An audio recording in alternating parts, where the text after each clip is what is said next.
This week, we're going to be making Clam Chowdah. This recipe showcases two important techniques. First, mise en place.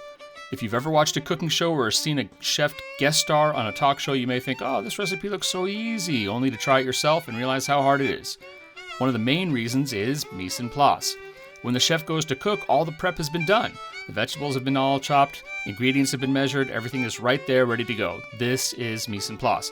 It literally translates to everything in its place, and it makes the actual cooking process a lot easier, because it becomes a matter of casual assembly instead of frantically chopping while simultaneously stirring, measuring, finding, peeling, and all the other things that go into making a dish. Allons-y! Let's begin! We're going to start by melting butter for a roux, which brings us to the second technique that this recipe is going to show us. A roux is a combination of butter and flour that's used to thicken cream sauces and gravies. It doesn't turn clear like cornstarch or arrowroot, so you can't use it in clear sauces like sweet and sour. Another difference is that unlike cornstarch, roux thickens before it boils, so you can use it in sauces that could break or separate at higher temperatures. The downside is that it needs to be cooked for 10 to 15 minutes to get rid of the taste of the raw flour. So the veg is in the pot, and we're going to cover it with the clam broth from the canned clams, and we're going to add a little bit of clam base to intensify the flavors. And while you watch me do that, I'm going to talk to you about roux. So naturally, depending on how much flour you put in the butter, different roux are going to thicken differently. There's another thickening technique using flour and butter called beurre manie. A beurre manie is flour and softened butter, which are, you guessed it, kneaded together, rolled into a log, then chilled. This makes it easy to thicken small amounts without having to go through the trouble of melting butter, making a roux, and all that other stuff. So clam base or clam soup stock can be found in a lot of Asian stores. You can find clam base on Amazon. I found it easier to find lobster base, which you can also use. It'll give the soup a little bit of a sweeter flavor, but still seafoody and still delicious. I use about a half a teaspoon for this half recipe, but it's up to you. It's your soup. Make it as strong as you like. This really is just to intensify the flavors a bit. Now that our butter's melted, it's time to go back to the roux and add the flour. My general rule of thumb is that a quarter cup of flour will thicken about 1 quart of liquid. Quarter, quart. Simple, right? As for how much butter to use, it really depends on how rich you want the sauce to be. 1-to-1 is a good balance, but you can always use more. Can you use a different fat, like olive oil, you might ask? Yes you can, but why would you? Butter is delicious. So we're just going to whisk the flour into the butter, making sure that there's no dry spots and there's no clumps and stuff. Whisk it until it's smooth, and we're going to just cook it slightly. We don't want it to brown. We don't want that nutty taste in. We just want it to get a little bit warm and get a head start on cooking that flour out.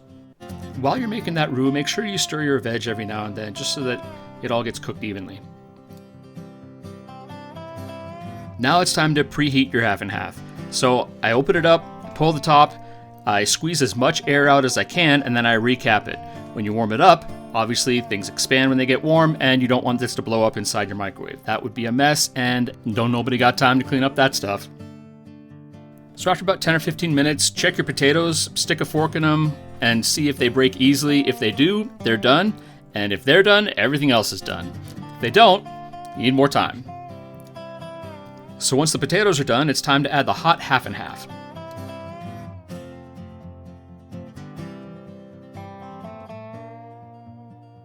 Because we preheated the half and half, we don't have to wait for it to come up to temperature before we start adding the roux. The downside of the half and half being hot is that the roux is going to want to thicken almost immediately. So when you pour it in, you got to be Johnny on the spot getting it all stirred up. Otherwise, it's going to thicken and it's going to clump before you get it incorporated into the soup. When you're stirring, make sure you get the corners. Clam chowder is notorious for scorching, especially if you've got your heat on a little too high or if you leave it alone for a little too long. The most important thing, just keep on stirring. When you can't have clam chowder without the clams, it's time to toss those puppies in too.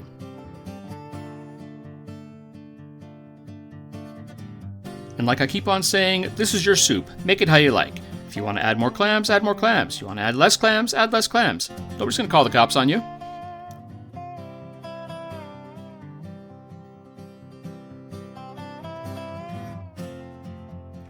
So you can see by the way the chowder coats the back of the spoon that it's starting to get a little thick, and this is just like we want it. So it's time to start adding the seasonings. Thyme isn't part of the original recipe, but there are other recipes that I've seen that have it in there, and I really like it, so I put it in. You should always finalize your seasonings after everything else is done, otherwise adding more ingredients or more liquid will throw off the balance of the flavors. And black pepper. I love black pepper.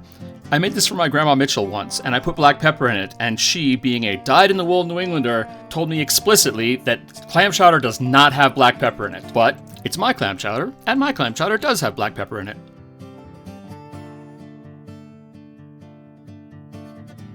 You'll notice that the chowder continues to thicken as it cooks. When it stops, you know your chowder's done. And it's time to taste.